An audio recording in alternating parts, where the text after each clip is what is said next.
Good evening, everyone. We'll move right into agenda item 1.1, that the Council of the Town of Kindersley, having established quorum, resolves to call the August 12th, 2024 regular meeting of council to order at 5:03 p.m. I have a mover and a seconder, Dean and Randy. All in favor? Carried. Thank you. Anyone see anything they want to move from the consent agenda to the regular agenda? Didn't notice anything other than reports there, so I think we're probably okay. Move on to agenda item 2.2, that the Council of the Town of Kindersley resolves to adopt the minutes for the August 12th, 2024 regular meeting of council as presented, and that a copy of this agenda be attached to and form part of the minutes of this meeting. I need a mover and a seconder, please. Moved by Chris, second by Dean. All in favor? Carried.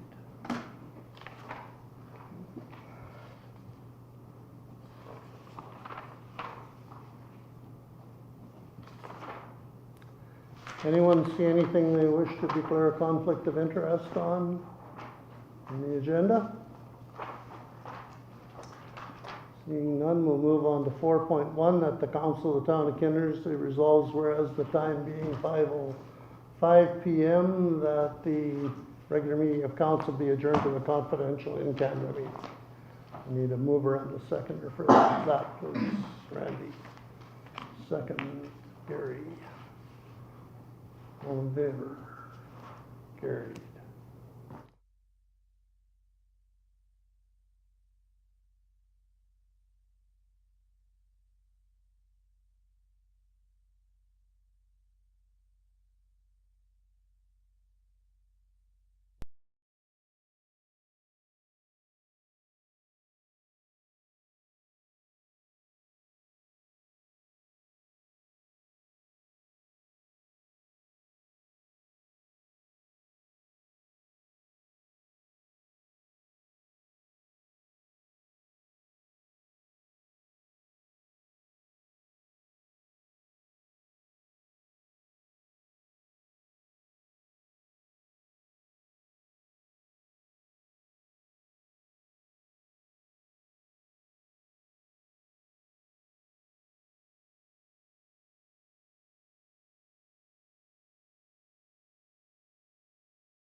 Michael, you're the spokesperson, are you?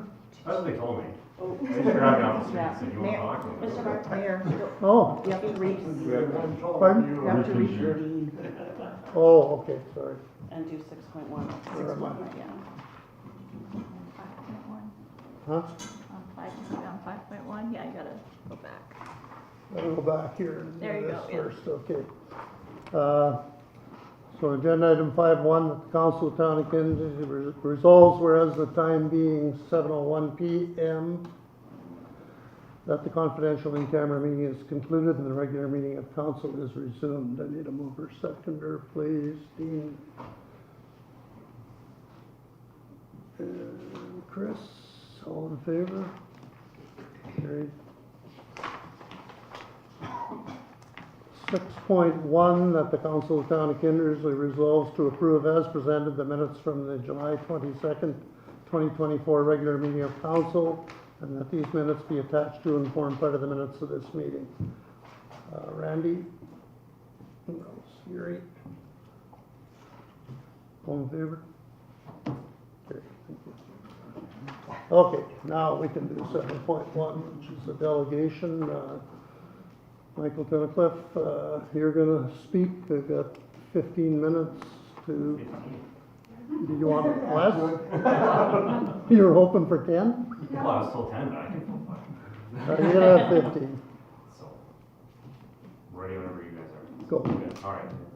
Okay, well, what I'm gonna start off with first is, I was given this as I came in. This is a petition that was signed by, I haven't counted the number of signatures on here, but there'll probably be at least 100, if not more, people who have either been affected by this issue or have concerns about this issue. So this isn't a minor thing that only affects 1 or 2 people. You know, you've got these people here. Yeah. All of these people here have their house flooded, as far as I believe. There's many people here who aren't here who did have their house flooded. Yep. Why they're not here, you know, they got their reasons. But I will just leave this here so you guys can take a look at that, just to see Thank that you. this isn't a small problem that's just affecting 1 person and 2 people, okay? Yep. This is a fairly significant issue. So, there's a few different directions I can go here. I'm just gonna go in not in any particular order, and before I get into anything, I wanna preface what I'm saying with, I'm not saying anything against anybody here personally. This isn't a personal attack on somebody in here saying, you know, this is your fault or something like that. It's kind of a collective problem, and I think it can be collectively solved if we approach it the right way. So, the first thing I want to get into here is, on June 27th, when all these houses flooded, we had, over a course of about 12 hours, 2.5 inches of rain. 2.5 inches of rain over 12 hours is not a significant enough rainfall, I would say, that we should be looking at the amount of basement flooding in this town that we get. There's over 50. 2.5 inches of rain isn't unheard of. I don't think we should be having houses flooding with that amount of water. I'm not gonna say it's nothing, it's something, it definitely is. But not so much that I think a sewer system is unable to, storm sewer system is unable to handle it, or whatever issue is in play there.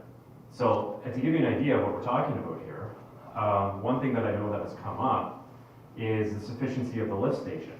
So, now, if there's data that contradicts what I'm about to say here, feel free to bring it up when I'm done.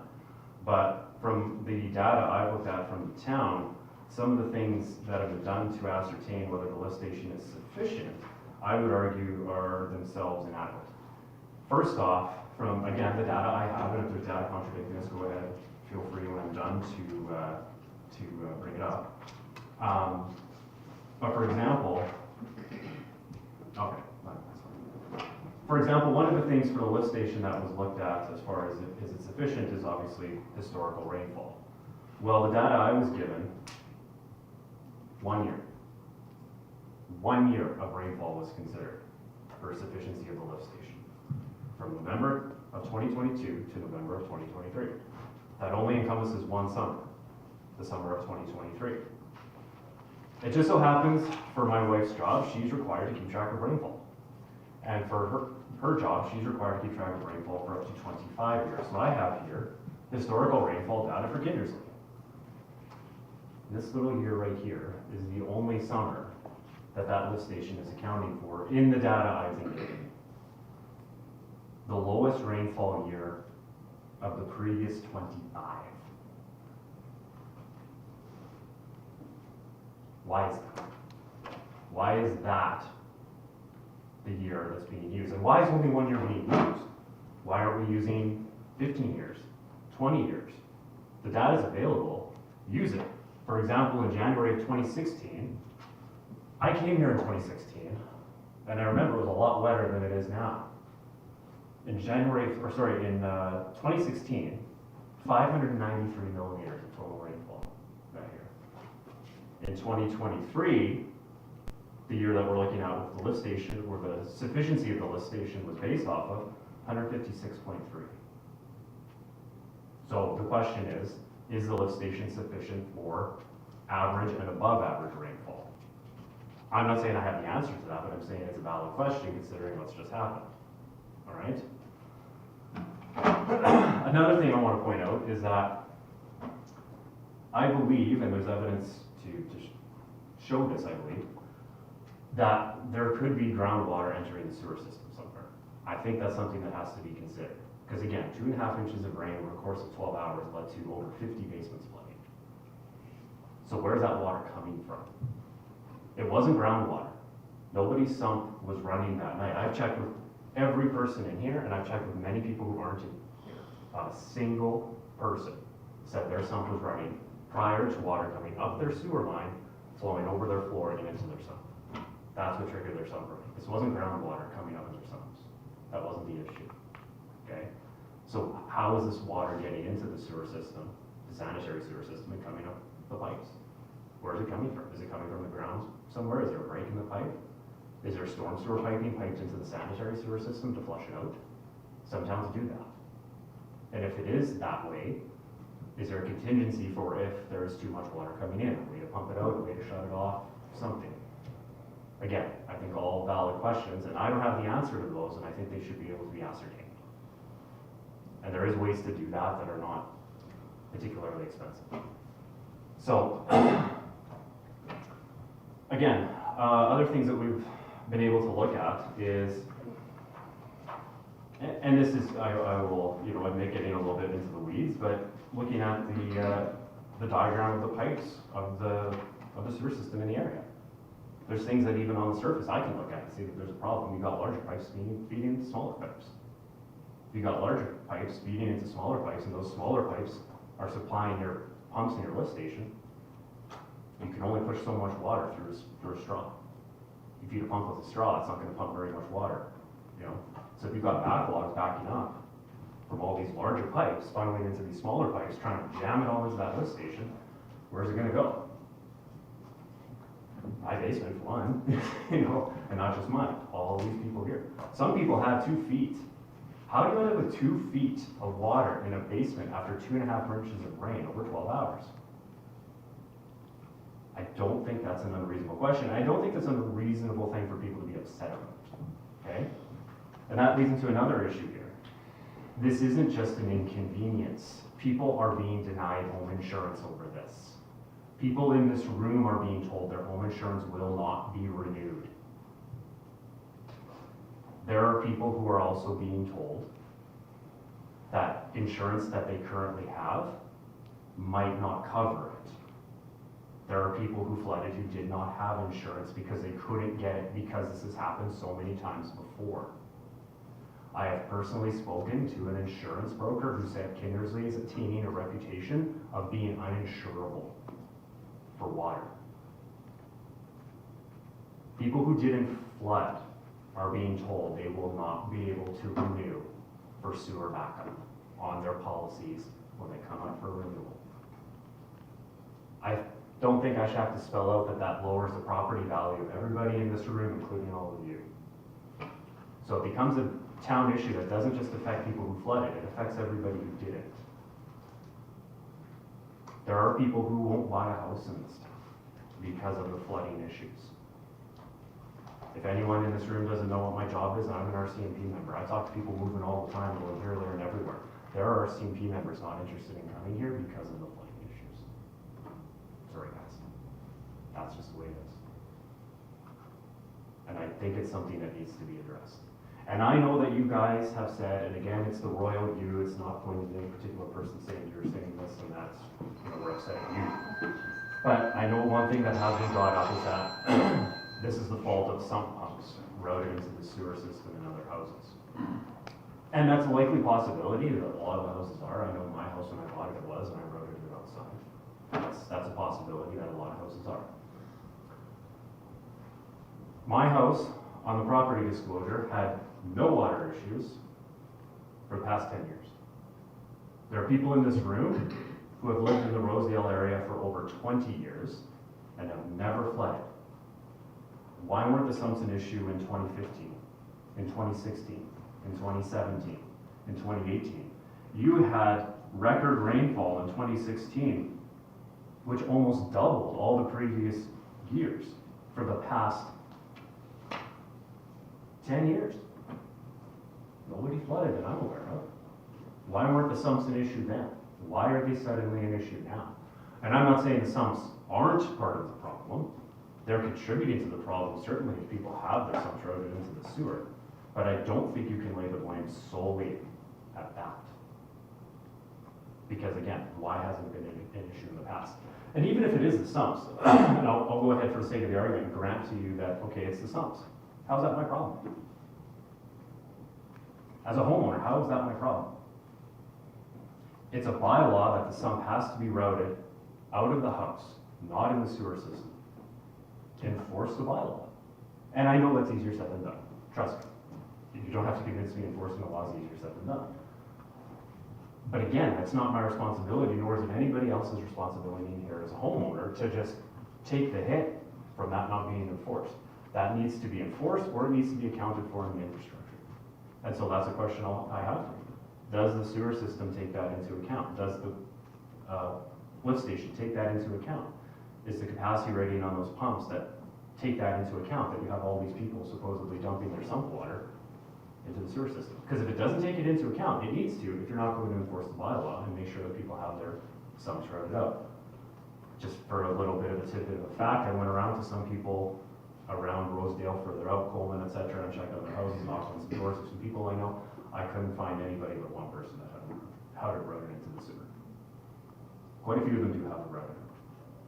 And they didn't just do it. They've had it routed out for, years or more at this point. So, is it part of the problem? Sure, I'll grant you that it's part of the problem, but I don't think it's the issue.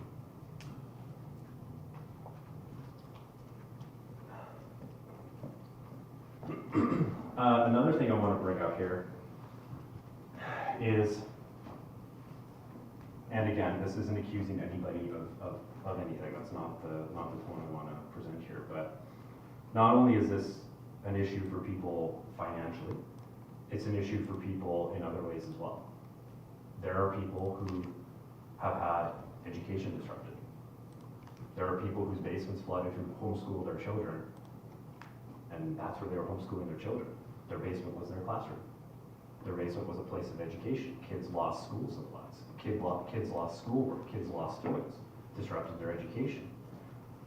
It's also a health issue. I don't think I should have to explain why having raw sewer coming up in your basement is a health issue.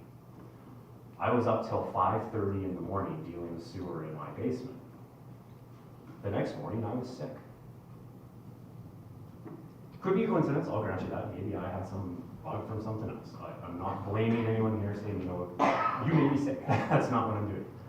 But again, this is something that you have to look at as, it's not just an issue financially for people that, it's covered on insurance. Even if that is the case for people, the inconvenience starts to affect people's education, people's careers, people's health. Okay? And when I say affecting people's careers, it is. There are people whose basements flooded, who might be talking to you right now, who did possibly lose out on some options for transfers for work because I can't sell a house with a basement that's all torn apart and just flooded with sewer, can I? Okay? And I'm not here to throw a pity party for myself or anything like that, okay? But I'm just saying, these are the kind of things that are a result of when something like this happens, all right? So, kind of going back over what I talked about. At the end of the day, I don't think that I need to hammer on over and over here on the same point. 2.5 inches of rain over a roughly 12-hour period should not be causing 50 basements to flood. If it is, that's a big giant red flag, something isn't right, all right? That's a clue, something's wrong. You got a break in a pipe somewhere, groundwater's getting in, you've got a problem with the pumps, you've got a problem with people routing their sumps into the sewer. It could be all manner of things combining. I'm not saying it's one thing or the other, it could be all of them combined plus stuff I haven't even mentioned here. And there are easy solutions or relatively quick solutions to look at here to find where the problem is. For example, we could be putting flow meters in various places and find out if there's extra water coming in. You know, throw a flow meter in one area with a similar number of houses, and then another area at crucial points in the sewer system there, see how much water's coming through, especially when it rains. And if you've got one place that has a whole bunch more water coming through than anywhere else, you got an idea where your problem is, because I suspect that is what's happening. Because every time it rains, there's people in here who, when we get a moderate rain of a quarter inch or something like that, they're talking about their toilets are bubbling. You know, that's concerning, to say the least, that even just a quarter inch of rain over the course of the day, people say they have some bubbles coming up their toilets. You know, something somewhere seems to be amiss. And everybody here feels like that the response so far has just kind of been to dismiss it, blame other people, saying, well, it's all these people out there, some shredded into the sewer system. And they feel as though there's been no real openness to actually investigate and find out what exactly is going on. That's the feeling. I'm not saying that that's your intention, but that's the feeling that I know virtually everybody in this room has, is that it's not being taken as seriously as it should be. So, any time that I have left, if you guys want to go ahead and ask me some questions. I'm gonna just say one thing, because I live a block and a half away from here, closer to the rink. Okay. My sump pump ran non-stop, so I have a hard time believing that nobody's sump pump in Rosedale ran, but mine ran. And I mean, it was cutting in and out. Are you talking about that particular day? Yeah, Well, that particular day, people had their sumps running, sure. you said nobody was. Ours did. No one did. Ours wasn't running until groundwater, or still, sewer water came up over a floor and into it. Okay, I keep tabs on things in my house. In 2022 and 2023 and 2021, my sump was bone dry. It's wet now. There's water in it now. I'm not going to say that it's dry now because the groundwater is a bit higher. But ultimately, the groundwater I don't think is the major issue here, other than the fact that I think you have groundwater getting into your sanitary sewer system and causing an excess amount of flow that your lift station can't handle. Riley is our engineering with AECOM out of Saskatoon. This is his area. Yeah, Chad's our engineer here for the town. Just so you know, yeah, we brought him in to help. That's fine. Yeah, that's what I mean, Yeah. to explain and go through it Yeah. all, just so you know that Yeah. we're looking into it and we're concerned about, so we thought, well, we gotta get some, we don't, Sure. I'm no expert. and you bet, and I feel you have made very valid points. You pointed out a few things, but we are aware of what you suggested there, and I guess just to like tie back into some things that, just to tie things back a little bit. So the pump station was upgraded in 2010. It was then upgraded again in 2019, where the pipe was increased in diameter. So it went from 200 mil to 250, resulting in an increase in capacity for the pump station. So that's one thing. The upgrades there improve things. Another thing to touch on that you mentioned was the decrease in size of pipe coming into the pump station. As far as the records that I've seen, that is not true.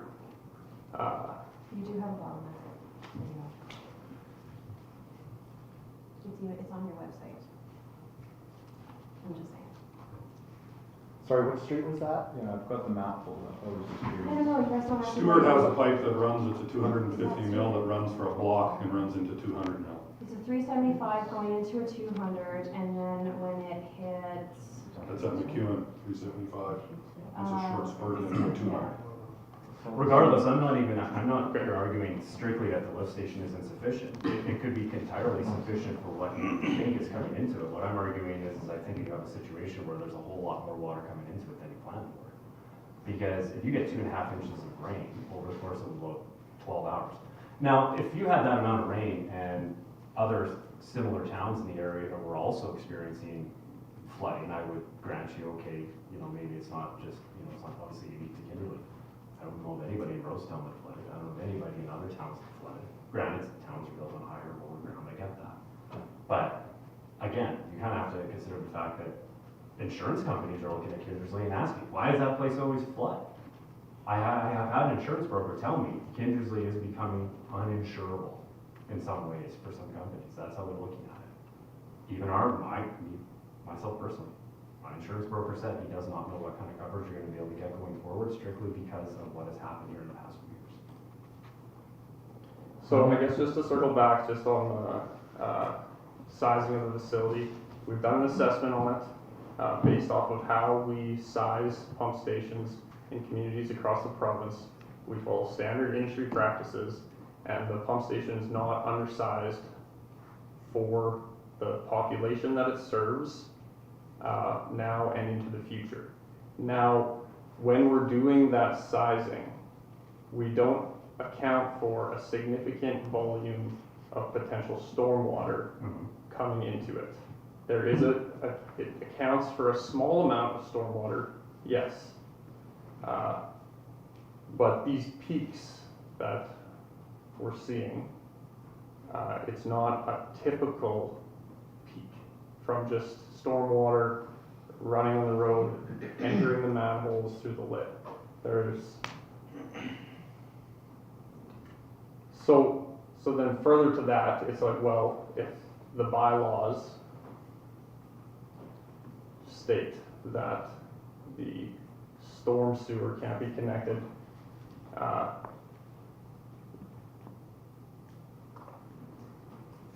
That the sump pumps can't be connected. it says that the storm, some pumps can't be connected, then why is the facility going to be designed for that? My point of what I'm saying is that the facility is not designed for sump pumps anywhere. I don't grant you that. Fine. I'm not necessarily saying that, it should be. But it shouldn't be on everybody in here to put up with this because it can handle it and the bylaw's not being enforced. And I know that's not your wheelhouse, I get that. But if people are doing this, if you're gonna say it's the sumps, and okay, let's do some quick math in our head, say if you've got 100 houses, each of them has a sump pump, let's say it does 1,500 gallons an hour, that's, and it runs for 3 or 4 hours a day, yeah, with what you guys got for pumps in there, it actually would add a significant amount of water, I'll grant you that. So the sumps could be part of the problem. But again, it comes back to whose responsibility is it that these sumps are run into the sewer system. It's not mine. It's not mine to go in, hey, can you fix that? It becomes a bylaw that needs to be enforced by the town, and if you guys are unwilling to enforce it, it's incumbent on you then to account for it in said infrastructure. We've talked about this at length, lots actually, the last 2 meetings. So that's our chart there. I don't know if you guys have seen this. That's what our Rosedale pump station pumps on average a day. And sanitary, right? Not wastewater. That's sanitary sewer, so. Well, how do you know it's stormwater if you don't know that there isn't stormwater going in there? But that's the sanitary, like we looked with rain patterns and that's just an average. And how far have we tracked this back? So I've looked at a number of different periods. Up on the screen is the month of June this year, and then the month of June 2022, just for some comparable data. And that's the total volume that the sewage pump station pumps. So yes, that is the wastewater and any stormwater that comes into the system. That is how much the pump station is pumping.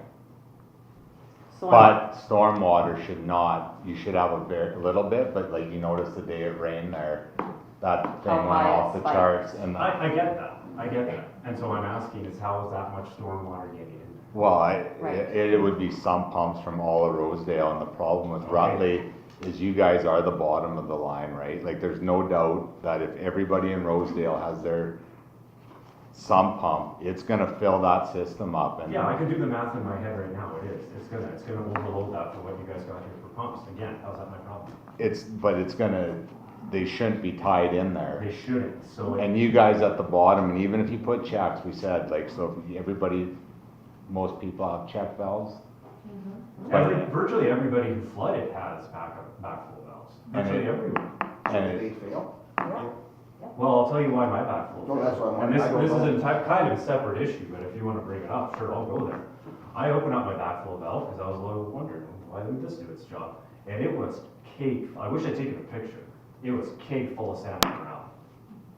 And it wasn't just mine, lots of other people in here said the same thing, when they opened theirs up, it was full of crud. And I will note that my street didn't get swept until the day after that. Ouch. Or was it the week after? Week after, okay, I can't keep track of time now. Wednesday after. But our street wasn't swept until July. And if you have stormwater getting into your sanitary sewer system and you're getting rain that's washing all this stuff into it because the streets are getting swept, and it's getting high enough that it's plugging people's backflow valves, that could be your answer right there. I'm not saying 100% no, that's what it is. But it would explain why a whole bunch of people who had backflow valves still flooded, because they all said the same thing when they opened it. Most of them were plugged open with sand and gravel and rocks. I had to clean mine out before I could even get the flapper to come up all the way. And my line was checked when I bought my house. It was actually checked by the town. No roots, the line wasn't broken as of 4.5 years ago. and there is, like, I mean, I think a guy should check them more than, probably annually, right? Like, I know. You got people here who check them every time it rains now. There is one, and I mean, there is one where we talked about it too, you can put a gate valve, which is it's an extra thing. Like, I know if I lived on the lowest end till it got solved, I would have a gate valve in there when it rained, and it doesn't seem like where you can shut it. That's illegal. No, it's part of the code. It's in the plumbing code, you can use a gate valve. So if you were experienced or you were concerned about it and you were worried that your water valve wasn't gonna hold, you could add an additional gate valve as insurance. Okay, so people will go ahead and add a gate valve, but again, I still haven't got a sufficient answer to the question. If you're gonna go, it's the sump pumps. Again, why is it incumbent on everybody in here to just constantly add upgrades to their house to deal with it when it's your bylaw? Enforce it or account for the fact that it's not being enforced. That's what we pay taxes for, is for these kind of things to be taken care of, okay? If it is the sumps and you're going with it's 100% the sumps, fine. But then take the steps necessary because it's actually your responsibility. And we have talked about that too, and we thought, this subsidy where hopefully everybody does it, rather than being the force, come in and be the law, and, because we deal with it all the time with regulating, we just had a. I'm not saying it's an easy job, trust me, right, like. So we've got two points of recourse. We can go to the 300 homeowners and we can start handing out $2,500 fines to each property, right? Or we can try something a little more proactive first and maybe give people a hand. Most people don't or did not realize that that's an issue, right? Mhm. Most people I talk to, as I run a plumbing company, they don't know the difference between sanitary and storm. Most people that I've talked to didn't even know what a sump pump was, didn't understand that you can't just tie it to your sanitary, right? Is it reasonable and fair to start handing $2,500 fines out to people who weren't aware of the problem to begin with? I don't feel it is. No, I feel this is a good start to try to be proactive about it. Yeah, and I'm not criticizing that. That I isn't me saying. think that's the steps we're taking right now. This isn't me saying, oh, that you guys are doing. But you're asking about the bylaws, what steps are we taking to try to improve the situation? Well, we've come up with this program that we're hoping that people take advantage of and start making the corrections necessary. Okay, and then, Kind of see where it goes Yeah. for the numbers. It's kind of the idea, kind of see Okay. what kind of numbers come from that. The other problem is also, you go, you tell someone, so we go change your sump, they run it outside, you leave, they put it back down on the thing.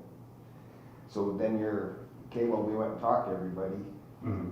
and half of them put it back down, and it still becomes, then we start doing, random checks, and you know what's gonna happen there when you just show up, saying, Well, well, my in the question was, basement. and I'm not saying Yeah, it you know what I mean, doesn't that's happen, kind of the other thing, we're trying Yeah. to do this part first, cause you know, like I said, there's always that percentage that will go, okay, I'll run outside, as soon as they leave, I'll just. And walk back in. I'm not saying it doesn't happen, you don't have to Yeah. convince me that people do silly things, but I can't imagine that's gonna be a large number of people who are gonna go to the trouble of routing it out, and then when you leave, they're gonna yank it out of the wall and put it back in, like what purpose does that serve? But some, just like I said, it's an easy, they don't have to get a plumber, they could just have Yeah. some, you know what I mean, it's a quick thing and. Yeah. I think- And I'm not saying that would be it, but it was just another thing, we thought we'd try this route first, because then we get them, and we'll see what kind of percentage we get of people doing it, Mhm. to see if that would mitigate, then we can kind of get a guesstimate of. Yeah. With the engineer to say, okay, that's, maybe the percentage is enough that now it's not an issue. Yeah, And if we don't get the good feedback, then we'll use the stick, but we didn't, we sort of thought, yeah, the nicer way would be give an option where, Yeah. because the problem is the lowest end, like, you know what, even if, say, all you guys put your check valve, like, they work, and the gate valves even, if they're all pumping in, the next guy higher up's gonna get flooded out, that's how it goes, right? Like, there's so much coming in there,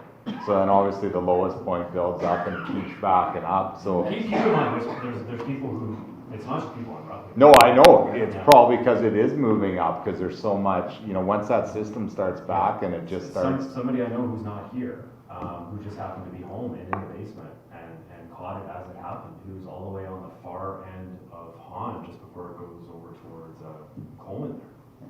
They probably would have a foot in their basement if they were caught.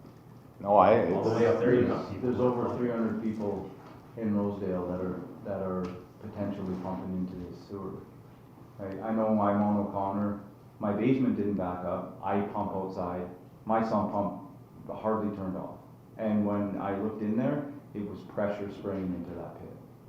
And I'm up, what, 30, 40 feet higher than Raleigh? I'm one block from Chris to my sump's dry, like bone dry. And it used to, water used to flow in there. And then I've got a daughter and son-in-law, not far from Han. They got 2 sumps in their hole, along with one that's, battery operated, in order to get insurance, because there's something running through their area, not just their house, but on Coleman, or Knox. What is it called, Kim? There's an underground spring. Or, yeah, but that street, Yeah. sorry, that street is Oh, Coleman. That's- Coleman, Yeah. sorry. And it's just kind of hit and miss. I've been out there 30 years and I've never had an ounce of water come out my drain, you know? And I sympathize with you guys, you know, but I mean, we're just trying to do the best we can to Yeah, resolve it and and like get the I said, right information to you Yeah. and listen to your information. I think we've identified that the problem is you shouldn't see any more water going into the sanitary system when it rains. And we've identified that it is, in fact, going into the sanitary system when it rains. So now the remedy and the big question that everyone's asking is, what are we doing to solve this issue? And that's, I mean, the event happened in June. By end of July, we've already put up a subsidy program to try to remedy the issue. Well, yeah, if it's not successful, the next step might be a lot more unpopular, but might have to start issuing fines. If I may, what has the town done to tell the populace of that subsidy issue? It came out 2 weeks ago. Yeah, and it's been in 2 cycles of water bills, so we're sending it to all the home addresses and their water bills. There's lots of people that haven't got any of them too. And I know it's on our social media, on our website, and we've shared it with all the media outlets like West Central Online, radio station, Kindersley Social, and West Central Voice. So we're trying to get it out to the public as best we can.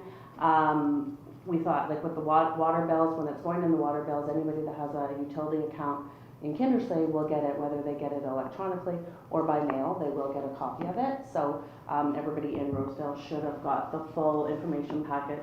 That includes information as well as the application form.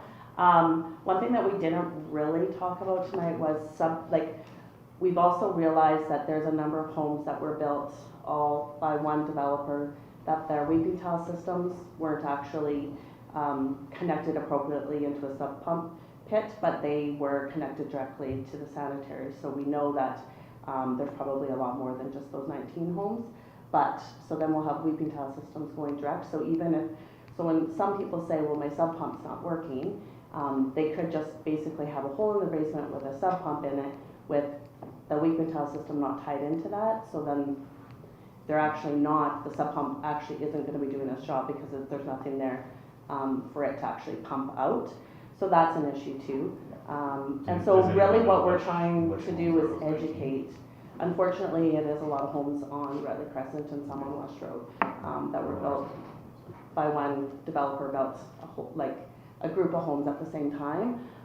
So historically, this is information that we're just kind of coming across because obviously a lot of us weren't here back when those homes were constructed.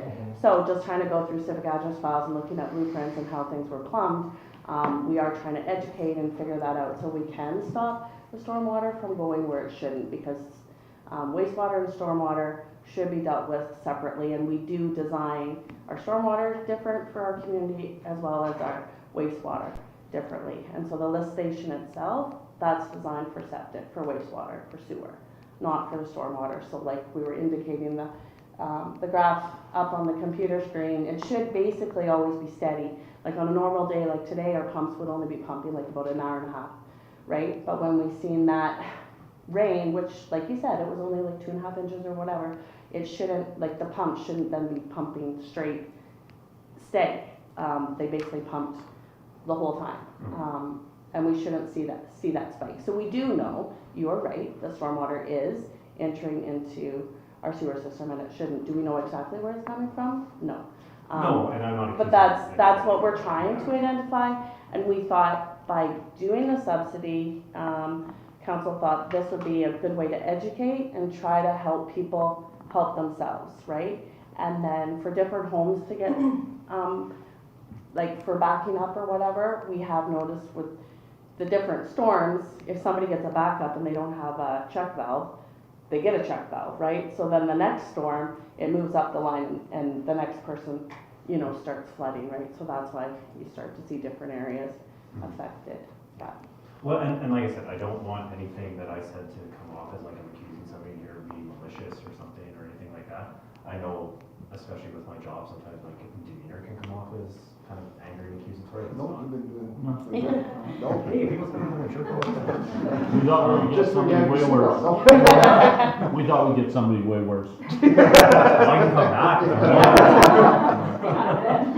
I can turn on work me if you want. I've got a question. Yeah. We used to have the back trucks on standby for things like this. Yeah, I was gonna bring that Yeah. up actually. It's like- The Yes. back Back trucks? trucks. Yes, Back trucks, okay, and yeah. now they said, no, we can't move until the town calls us, because we had them on standby, and they said, no, we can't do anything until And the we town have heard calls from us. quite a few And the people town did that, not call. we have heard from quite a few people who've lived in the area for a long time, and from people who've operated back trucks in the area for some time, that they used to get called and now they're not, and people saying that they used to see back trucks out with significant rainfalls and now they don't.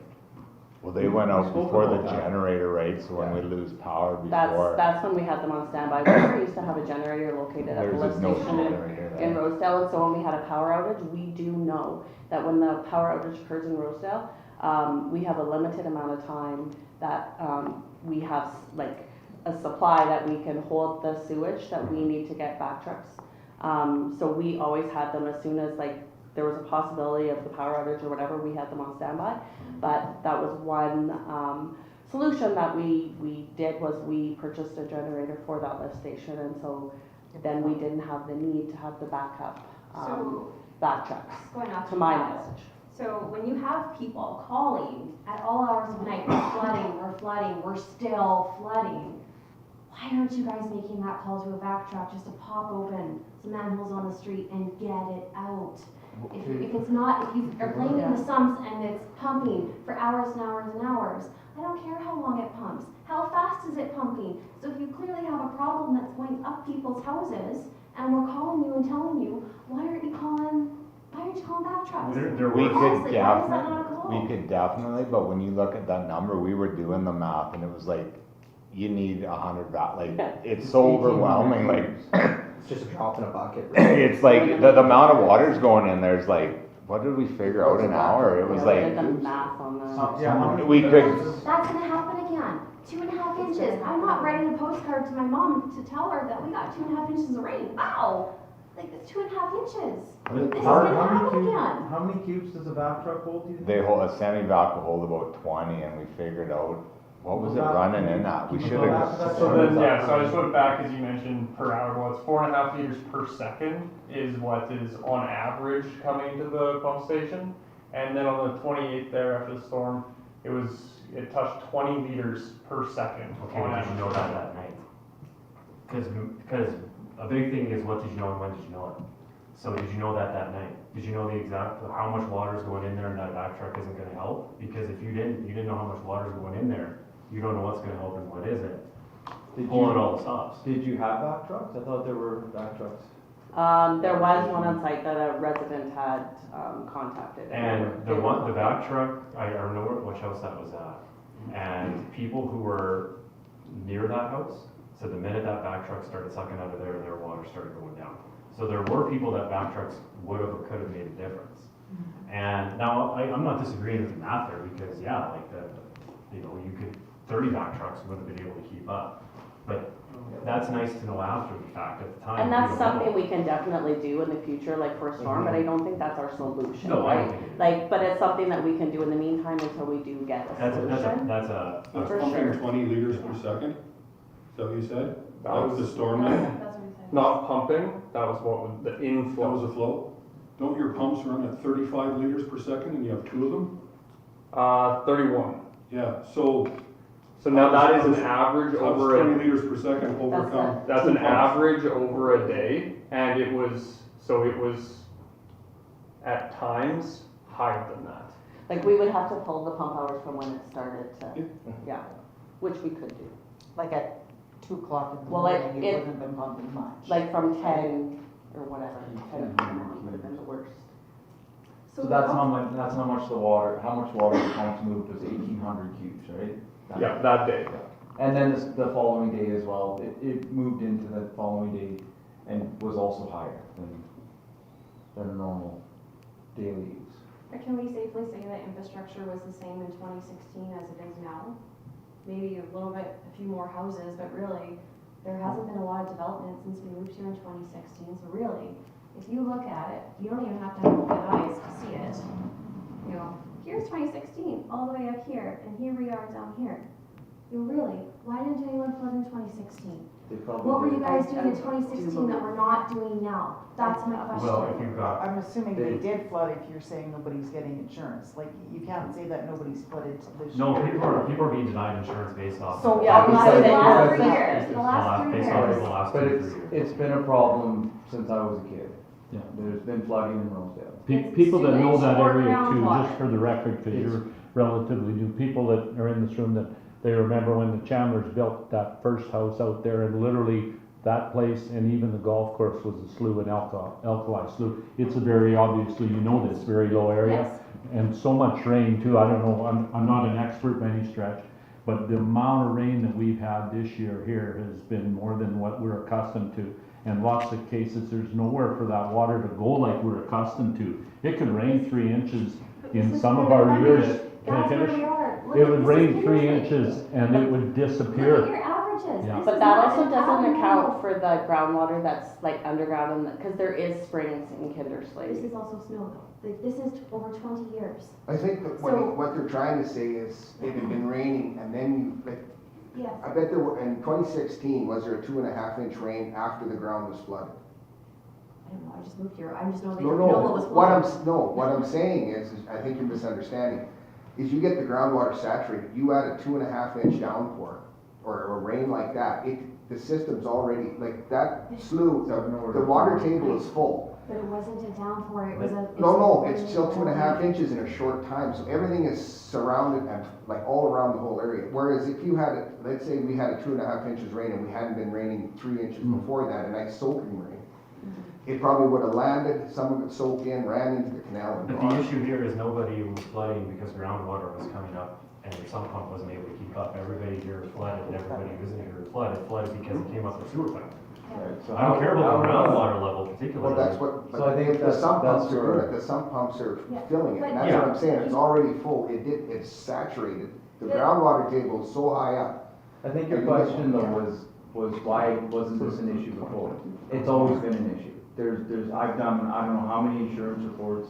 I've worked at Luck for 23 years. I've done insurance reports. Every time there's a rain, 2 years ago in 2022, when they pulled it up, the June 20th, 2022 storm, how many millimeters fell? It was a lot less than this year.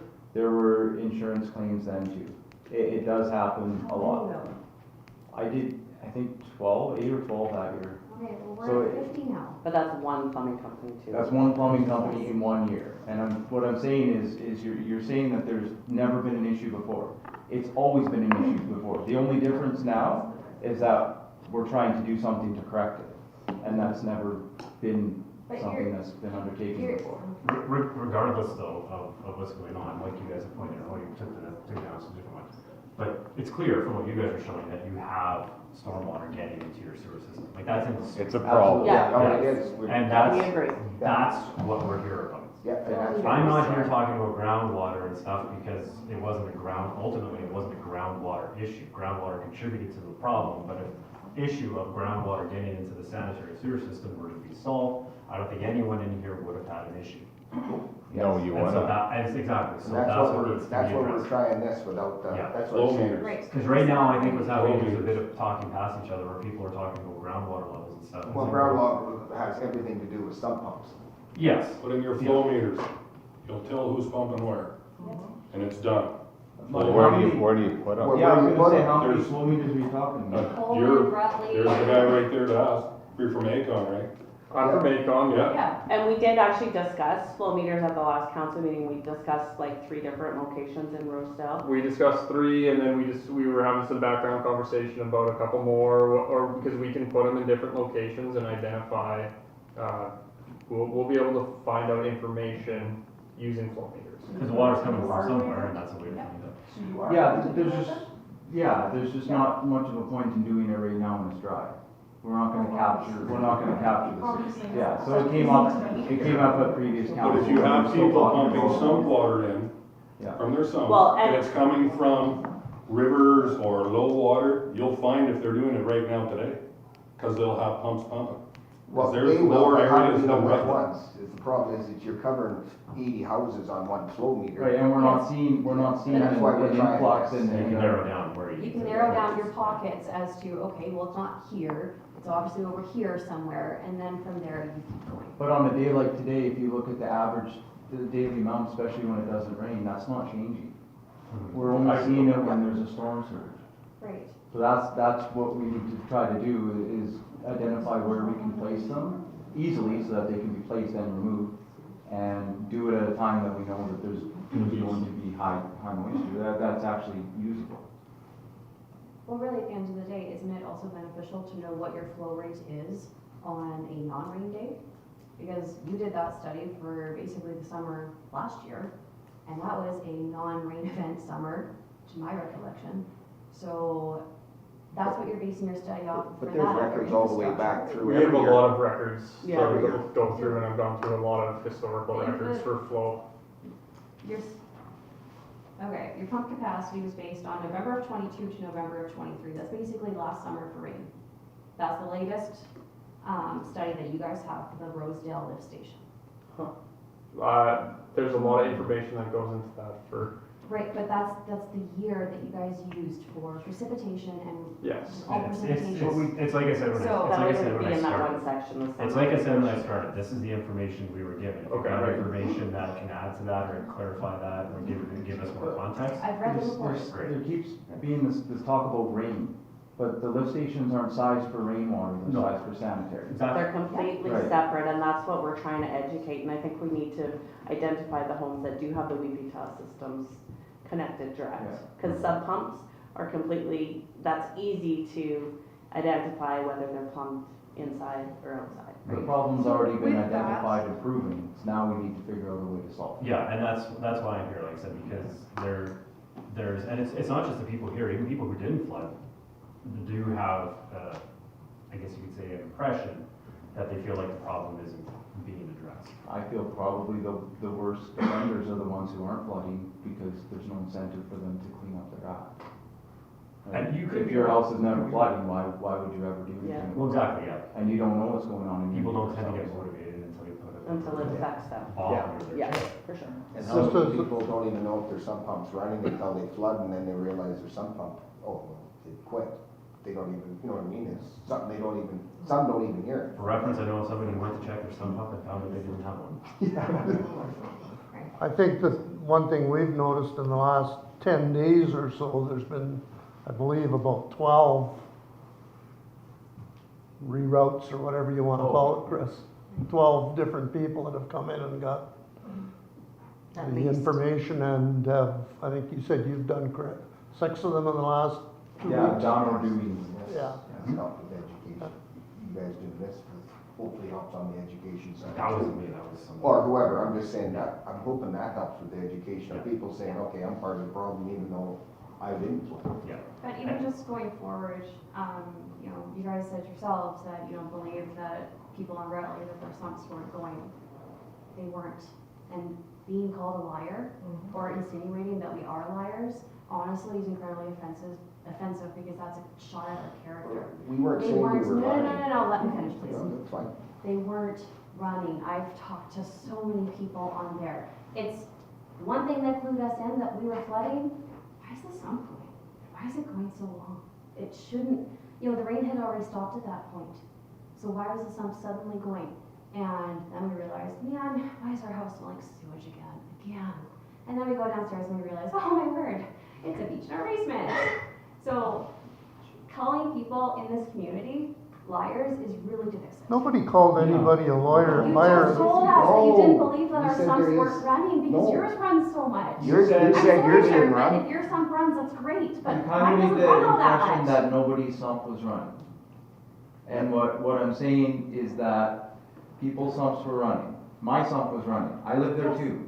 So, But what I'm trying to say is I'm I- not calling you a also in this liar. room, There's more people than just the people you Okay. mentioned. It also Right, may. we're all on the same page here and we're all trying to come to a resolution. Yeah. Absolutely, but it may be a red flag if your sub pump isn't running. It may be a red flag Yes. that your weeping tile system is connected direct to the sanitary system. I can always speak, I can I only speak for my would- own house, I I would know just mine check is, I that. know mine is not, I know 100% it is Michelle, not. Perfect. does So- your sump pump run? It was no, it hasn't run all So year. maybe, because you're one of the first ones down there, so maybe hers is one of the ones that are tied directly into, you know what I mean? And That's- it's we're no just trying fault to of the figure it out. homeowner, because, you know, You just people assume it's purchase done a right. home, like, you don't know, that's underground infrastructure that you don't know. But the weeping tile is. Just trying, you're one of the first ones, maybe yours is tied directly into So I the do have a question weeping here. tile. Years ago, there used to be an audible alarm on the lift station with the red light. The audible alarm is now gone, so we don't have, because we hear it, and we'd be like, oh, it's not running, so we would phone in. Now only the red light goes on, and when we phoned in 8 times that night. And your people are not trained to answer the phone, your people aren't trained that were on call that night. They didn't know what to do. So sometimes the red light goes for a variety of reasons. It can go for high level, it can go for low level, it could go that the eye itself is covered in, obviously it's a lift station, and that is a problem a lot. Like, it's covered in some, it's a variety of reasons, and we do have a call system that, our call system, and then it calls our public works workers. So we actually upgraded the system of the alarm. I know it doesn't alarm to our residents, but it does alarm for our staff. And sometimes with language barriers, it is difficult when the person was on call and when someone's, you know, maybe, because it's a stressful situation. I wouldn't want to be in the situation where I have sewage in my basement. So of course, you know, emotions are high, and when the worker is dealing sometimes with language and stuff, so I don't want to say that they're not trained, because they are. So I just wanted to add that point. Although, Kim, one thing that happened was when I did phone, and I was walking in water, and I said to the person, our basement is flooding, what are you guys gonna do about it? And he said, yes, we're looking into doing something. That's not the answer I wanna hear, right? Right, but they're not specifically trained for like public media too, right? Do you know? So, Yeah, just that specific. I understand. I understand. I'll take that back to them for sure. For sure. We do know there's a problem. We don't want it happening again. Yeah. So what about the backup preventers? Is there something, Chris, that can be done to, or do you just have to go in and, you know, I mean, just like you said, here's your plug, so that's education for us to, okay, you have it, but then it didn't work. So I'm just wondering, is there something, when it's a known area, should they be cleaning it, like, Yeah, well, the stuff new- just settles in, right? The new ones are easier because they have clear tops, so you Oh, can you check can them just by shining the light into them. The old ones, you have to take apart to check. Take the apart tops. to check. Actually, physically, stick your hand in there. And I have seen broken ones. We were just talking about that the other day, the, Co-op hardware, theirs broke, earlier this year. Another education piece with the check valves is if you get your home, like a sewer auger done on your home a lot, the sewer auger can damage your check valve, depending on the placement of the check valve and the sewer auger. So people have had broken check valves due to sewer augers. You made me want to go look at mine, I think, well. Can't find it around. Yeah, But yeah, regardless. if there's people here to talk to, you got us here to, if you have questions, this is a great time we can talk. And regardless of everything else that's being brought up, like I said, I'm not here to make any personal attacks. And the whole thing of like, hey, my sub's starting, my sub isn't running, like, somebody's sump might be an inch or two lower than somebody else's, and that's where groundwater is, and the groundwater isn't, when you're like, actually, I don't think that's that big of a deal. The issue is that, and this was my suspicion before I came here, is that there is storm runoff in excess getting into the sewer system causing this problem, and your own graph proved it. Absolutely. 100%. We don't deny that. Yeah, and so that's what everybody here is concerned about, is what are you going to do about it? Because people here feel as though it's not being addressed. I get there's that and everything, and I'm not saying, hey, give me an answer right now. But what I'm saying is people want to know that there is something happening, plans are in motion, wheels are turning to make sure that this doesn't happen to people again. Because I can guarantee you, if it does, there are people in here who are just gonna be paying out of pocket to fix properties and stuff. I just have, what is your opinion if we do take, what I would call the low road, of going and inspecting everybody's place? I mean, there's no guarantee everybody's gonna let us in even to check it. Are you asking me personally or in the capacity of my profession? Personally. Because those are two different answers. Personally. Personally, you can only do what you can do, right? I'm not expecting you guys to go and start like booting indoors or anything, because obviously you don't have any authority to do that. But, it might get to a point where, you do this education. Yeah, people who follow through on it, great, but eventually it might get to a point where, some town workers gotta go around and go, can you show us where your sump started up? And if they can't show them, there's only one other place it's going. And that is our intention. was If try we to don't get solve- good feedback on here, And then we said, then we and have we'll to go the know. other route, so. So what is good feedback? Like, is there a number that you have, or 25%. 25%? 25% of People. town making- or known No, just areas in that here. have. Connections that connect to the lift That- station. That Oh, was under the this goal. We criteria. figured we could get about 25% of the people. I'd love to see 100%, but. Right. Because obviously you're But- gonna already have people that are already voted. Well, and that's why I'm asking where the percentage is coming from. You're gonna have people that are already routed properly, or just do it themselves, because it's really easy to take a Absolutely. whole. Yep. But if we That's get what it 20, our idea was is if we had 25% that took advantage of this, Right. I'm hoping there's still a higher percentage Right, that have already done, that have already done it or are gonna do it. So we're just going based on this, right. kind of on this program. Yeah. Just saying, okay, we have good feedback. So it's a great idea that you guys had, but going forward, is there a contingency of, okay, if that doesn't work, are we gonna stick in the flow meters in different spots of, hey, let's do our due diligence and find out what are we looking at? Oh, we'll do that Still- anyways. You're gonna do flow meters? Well, we wanna see where, Okay. Well, I think you No, that's- wanna know that's where good that to hear. amount of water's coming from, because that's a lot. Yeah, That's a lot. that's good to hear. Yeah, and that's, I think, what everybody here wants to hear, is that there are plans like that in place that are gonna happen. Because this is honestly info that we can then take back to our insurance companies and tell them too, because I can tell you for a fact, our insurance company's asking some questions. They're asking what are you guys doing to make sure this doesn't happen? There's a question. Because you have that subsidy for $500, do you have an estimate, being you're a plumber, what it actually costs? How much does that actually cover for getting this done? Yeah, I think we were flat rating at 867, somewhere in there. 800? 867? Yeah. So everybody's gonna get 500 then? If your bill is more than Ineligible. $500. I'm sorry? If your bill is more than $500. Is that just grouting outside or replacing the whole? So you're guaranteed to get Why 500 would we even really if your bill is more than that? The 20 years we've lived there. Yeah. Just, So then it sorry, softens just the, curious. sorry? Is that just taking the That's hose the out of the sewer drain and then re-rubbing outside, or is that putting in a new pump as well? And No, new pump is about $170. Most people don't need one. I don't know, if it were me, I'd be changing the pump too. If you're, So that's if just you're- taking the hose out of the drain? But also like and then drilling a hole in inspecting the house? weeping tile system and making sure that that's connected. and checking the connections and That's. And the backflow, does that include that? the check valve. Or- Yeah. Or like the sewer check valve, Right. under the slab, on the main sewer going out, no, that's, I mean, for Lux rate, and I mean, there's like, every company's gonna be different, but we were usually just under 2,000 for that. And how do you It's know not if you have cheap. a check though? No, That's, we did our backfill though, a couple years ago. Actually, the insurance companies are willing to pay. Yeah, a lot of insurance companies are willing to- Yeah, Look at but we've your already balance. had one in it failed, so. And I would put a gate in. I know guys don't, but I know if I, But you have to be. Well, now that I know it's legal. yeah, like, You're right, yeah. you gotta be here, but I mean, if you know, can you imagine, like, just shut that quick and, It's just a So how weird much thing is to the think gate to put about. in?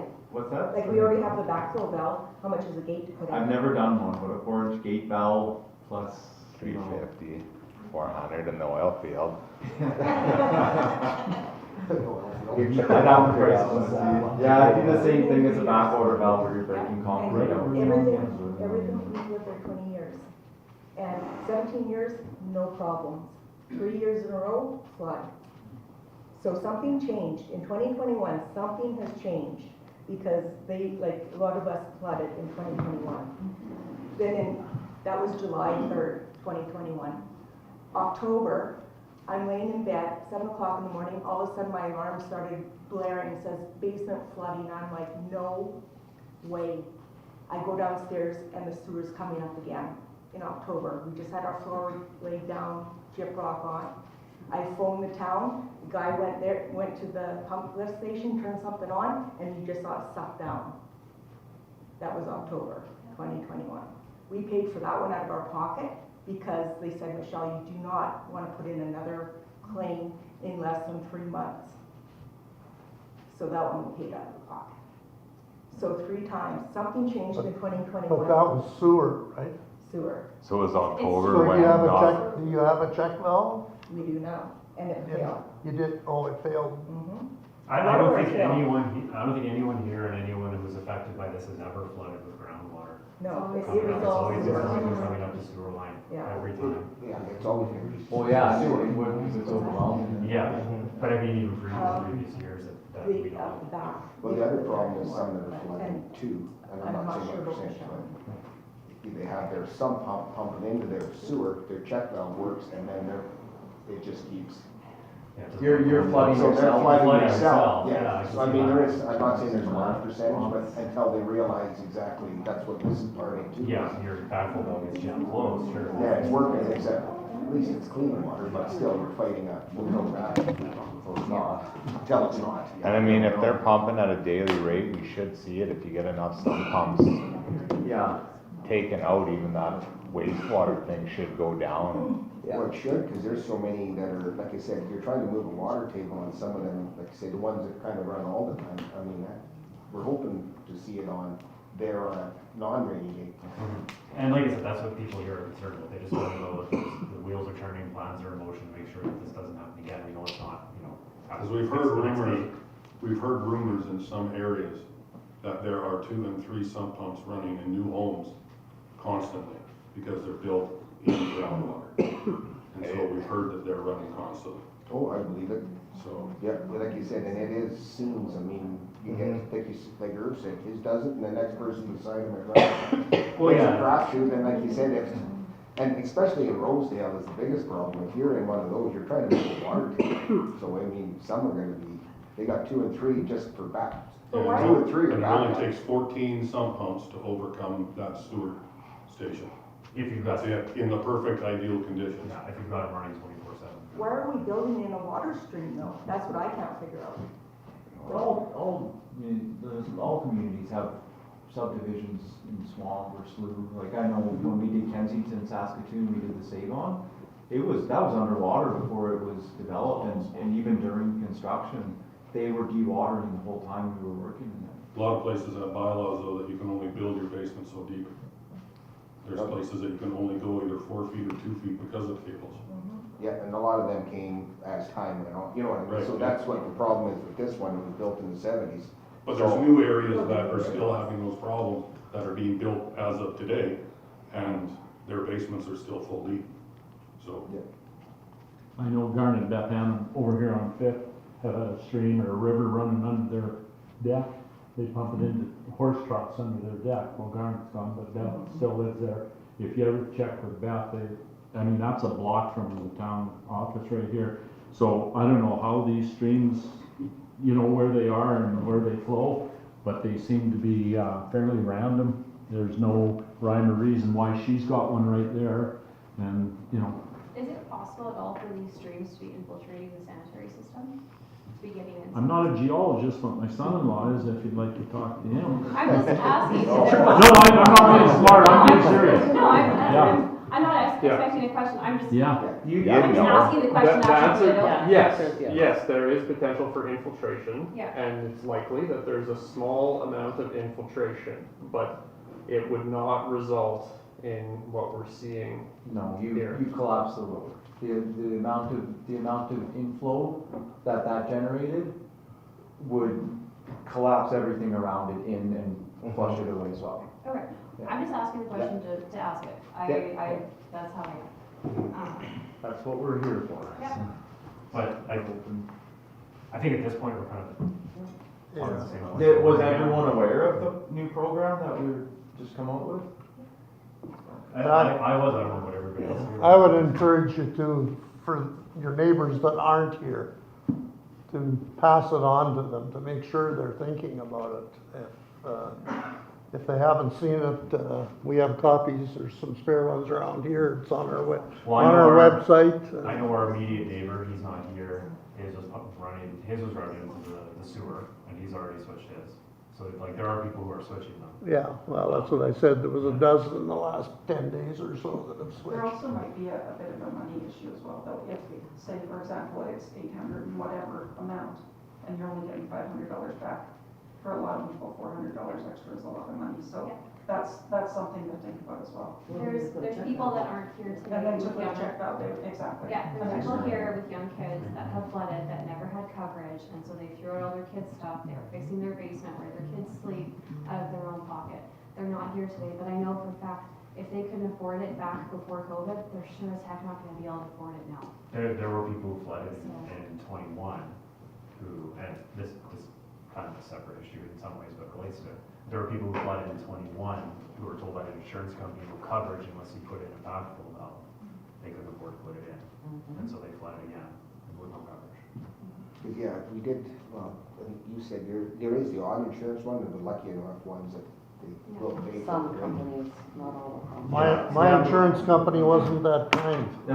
Well, I think- I paid the $12,000 and then put it in. I think some of these were cases where the insurance company did offer to cover a portion of the cost, but they couldn't even afford the difference. Yeah, I didn't get that option, but whatever.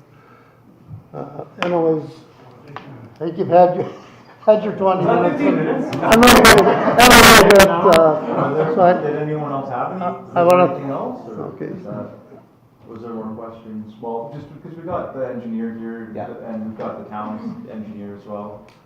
Something that I haven't heard the council address yet, so let's assume that all the homeowners do everything by the book and completely right. That the sub pump is working, that the backflow is checked, that there is the gate, that it's going into the backyard as opposed to the sewer system. We still have the exact same amount of water still at that level. Where's all that extra water going? Can the I can't think of the word, can that still be handled by the town's current system?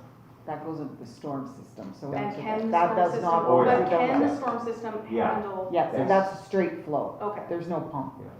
That just goes out, that creek that's behind Rutley and Stewart, Mhm. that's where the storm inflow is. So It just dumps all into that creek. that's right, and if you look, so Rutley, I don't know how much you guys wanna get into looking at the maps of it, but the storm system actually goes up under the road. It does flow downwards, but it's going counter to so the hill's going this way, the sewer's going this Oh, way as well, yeah. and then it goes, there's an outfall, on an angle into that creek. So that's draining Rutley and West Road, at that end, and then the other end goes obviously from up West Road and into the opposite corner of it. But it has its limitation. It's But never- it can flow. Not even, Oh, don't say that, because my house has had enough, the driveway has been 6 feet, and through the walkway has been 3 feet, and it's come over the road, and we've had to go out there by hand and try and dig out the storm drains Well, the because storm it's drains not. aren't plugged, then That's there would what- be yeah. no- Whenever If there's they're a- dropped. That's why I said there are If situations. they are, and that's where lots of times we do rely If it on doesn't our get into the residents to help us with system, that, because we can't be everywhere at one time Yeah. with the leaves, and, because when you usually have a heavy rain like that, you've got leaves coming off the trees, you got branches coming off the trees, and it's all pulling it into your drain at the road, so if you can go clean it or whatever, I know it's pouring rain. There's three storm drains right around our house. Our kids were trained that we each took one of those. So it's not like people aren't helping. We didn't want that in our basement, right? We So get our kids that. learned. When they were younger, it was fun, but probably not Not so fun. much anymore. I don't think they jump into it. I think they still have pictures of me and Blair out there, Yeah. knee deep in water. I was knee deep in water one night when I was working on a storm drain in summers. Got water pulling down into it. Well, hopefully, like I said, we've addressed it, we're trying to, like I said, do this, the nice way, and then we'll go to plan B if we don't get what we're looking for. Well, and that's good to hear, because like I said, I think the concern was that there wasn't even a plan B if this, like, okay, so we'll reroute for some, sure people do, but it's not enough. But like I said, the issue obviously is somehow there's a lot of water getting in, and I don't think it's just the sumps, I think you've got a combination. But if it turns out it is just the sumps and it's not that big of an issue, I'm confident that Kim will monitor, future rainfalls along with Chad and so on. And as a suggestion, I think we should maybe publicize how many people have bought into this process so far to maybe encourage more people to get on board. I mean, it's a nice start, but, it's, 25%, if you think that would be all right, fine, but 50% So would be a hell of a lot better. I haven't had any returned yet, so just to be clear on that, I've had none returned, but I've just talked to certain plumbers that state Yeah. that they're working on properties, so hopefully we get more. So if you start charging $3,500 or whatever the fines are gonna be, how do you implement that to the people that don't know when they buy a house that those things aren't done and that they can't afford it? that's why we wanted want to to do start this with program this. first. That's why we wanted to start with the program first. And if it was a person that just bought a house, you're not gonna go in and fine them. We would give them a Yeah, warning. welcome to give them a Kansas time frame. It's 25, it's only 25, yeah. 2,500. No, they got them now. Oh, not 3,500. It's a deal. And we might have, like, how many basements do we think flood at 50? it's over 50. Anyway, For the service master has been 52. For example, Those yeah, are, last count, those are last count. insurance ones as well, those are not including the yeah, that's multiple just houses strictly, that they're are not lost. covered on Yeah. insurance, it's like, it's something Well, like one of the 50. council members had his basement flooded. And even the advertising, maybe we gotta get aggressive, say like, Well, it's affecting even if it ain't affecting you. Well, that's what I'm saying, even this. Yeah. That's what it is. This, people know this was Like, coming we up. did put it in the water bills, but we did talk about going around and putting them on, the doors in Rosedale, so we haven't done that yet, but we can, for sure, that's something that we can do to hand deliver them. Yeah. Cause I know a lot of people don't see everything electronically, and, if it's in their water bill, they might just kind of scan by it and not see it. Well, it's true, like, we get your water bill electronically. most of the time people You're not don't gonna know read that. what's You read the water bill and not the. Yeah. How much do I owe? Yeah. That's what people wonder. Okay, so yeah, maybe that's something that we can do too, is this week we can get, them handed out door to door. That's a good idea, because people like social media and stuff, like you Yeah. say, I don't even hardly know how to turn a computer on, so it Okay. don't work anything, Yeah, so. no, we can do that for sure, that's not a And also, problem. like you said, with the language barriers, it might have to be explained to some people Yeah. when you knock on their door. Yeah, for sure. And So- then, like you said, just word of mouth between all of you, just try to get the word out there on your side too. Yeah, no, I believe it, that's what I mean, we're hoping this time maybe it'll kind of reverberate now. If they understand that there's some What that seems adding to everybody else's problem. And if it's as easy to route Check as out ours the- was, as- I would honestly encourage people to just do it yourself. No offense to you, but save money where you can. It is a problem. Don't pay someone else. On it. Don't we pay feel someone for else it. to do it when it's, some houses like Very ours, it's cheap incredibly easy to feeling just when you drill the fix hole that's already Yeah. there. So it's, I would even encourage people that if you have the know-how or you have a buddy, Yeah, I think it Go totally, over. totally depends on I where think you're with the solving. bomb concentrated down in the house, Mine never then it becomes tough for some people and they go just read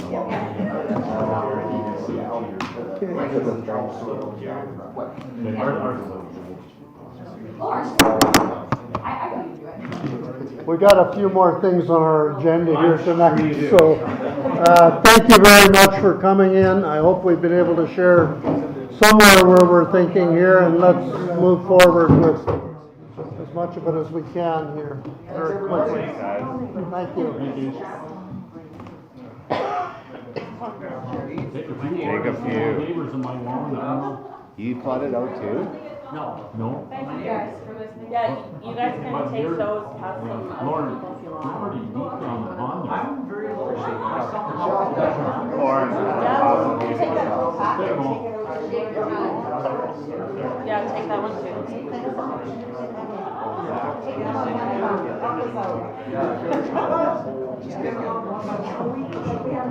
That's what our question is. Well, it's not a meeting at Lock, no one has ever had problems. So every year that I've done these insurance claims and I have to go and do the report, I get the same question. Well, I've never had this problem before. Well, but then that gets fixed, and then the next person that I go, they never had a problem before. And so it just, to me, like it gets repetitive. But yeah, we'll give Kenny that yourself. Yeah. Yeah, okay, thanks guys. Thank you. Okay, where are we at?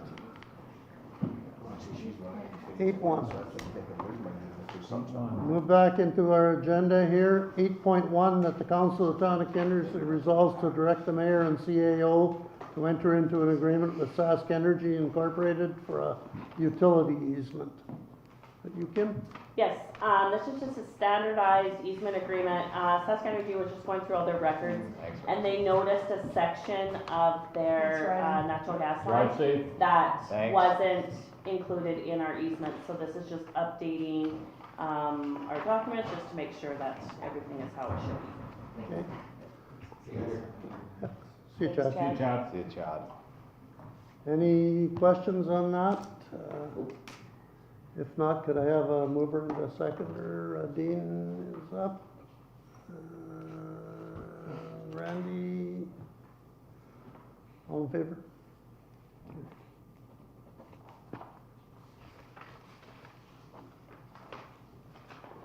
Agenda item 8.2, that the Council of the Town of Kindersley resolves to direct the mayor and CAO to enter into a consulting service agreement with 102-121-429 Saskatchewan Limited, CCA Construction Code Authority, for the purpose of conducting building inspections in the town of Kindersley. Tim, you just want to Sure. take that? So this is a new consulting services agreement with, previously our building inspector has been Build Tech. They have had a recent change of name, so it's still going to be the same people providing the same service to our community, but they're doing it under a different name, so we have to enter into a new agreement. So their new name is now CCASK Construction Code Authority. Yeah, so I think that basically covers it. Okay, any questions on that, council? Seeing none, can I have a mover and a seconder for the motion, please? Randy, second, Chris, all in favor? Okay. Sign here.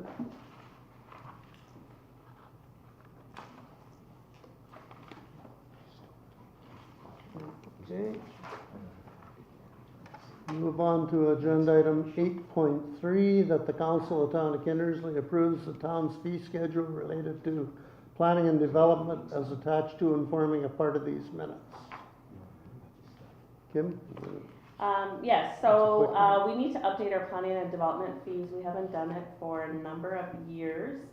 And this also coincides with the agreement that we just passed with our building inspector. Their rates also changed slightly, but we tried to simplify them in our fee schedule. Previously, the building development fees have always been based on estimated value of construction, but then within the estimated value of construction, it depended upon the amount the construction was, and there was different fee amounts. So now it's just based per $1,000 with a base fee, and then obviously there's some minimums. For example, a principal building, the minimum fee is $1,500. And then we have other fees in here, like our demolition permit. Some of these fees just went up by $10. So they used to be $50 and now they're $60. It's just the costs through the years in going through the permits and getting them dealt with and stuff. So we're just trying to get everything a little simplified and on board with what our consultant. Get them, Chris? No. Fruit fly. I know, it's out in here. Any questions of Kim on that? I think we've been through it. Yeah, it's simplified. It looks a lot better for not having to estimate your values. It's just this is my, right? Yeah. To try to get into different levels. Tried to make it easier for people that are building, so. Could I have a mover and a seconder then, please? Dean? Randy? All in favor?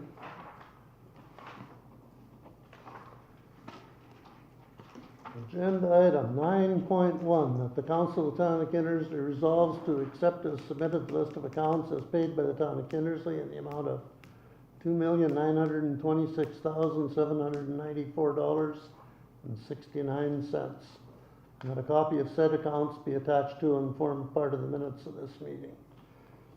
Just to relieve everybody's shock value a little bit, $1.8 million of that is school taxes. So it's not quite as bad as what it might seem. And $500,000 is, water mains. Yeah, new water mains for $500,000 too, so. Did you get any questions on the accounts? Does anybody see anything they want to question on right now?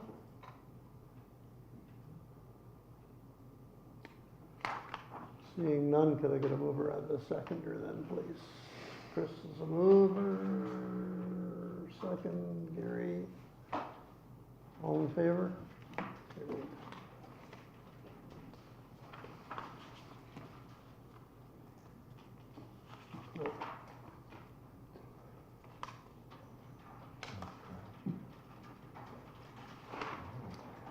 Okay, agenda item 10.1, that the Council of the Town of Kindersley resolves to approve the consent agenda, which includes the following minutes for acceptance, items for acceptance and filing. Kindersley Regional Park minutes for July 11, Worley meeting for May 27th and June 26th, 2024. I'll need a mover and a seconder for that, Randy and Gary.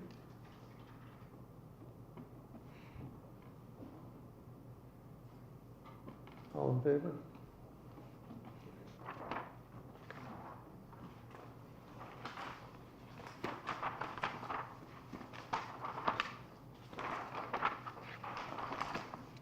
Fourteen one, that the Council of Town of Kindersley resolves that all business having been concluded, the August 12th, 2024 regular meeting of council be adjourned at 8:25 p.m. Chris and Dean.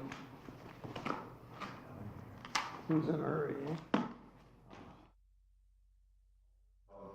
Long session.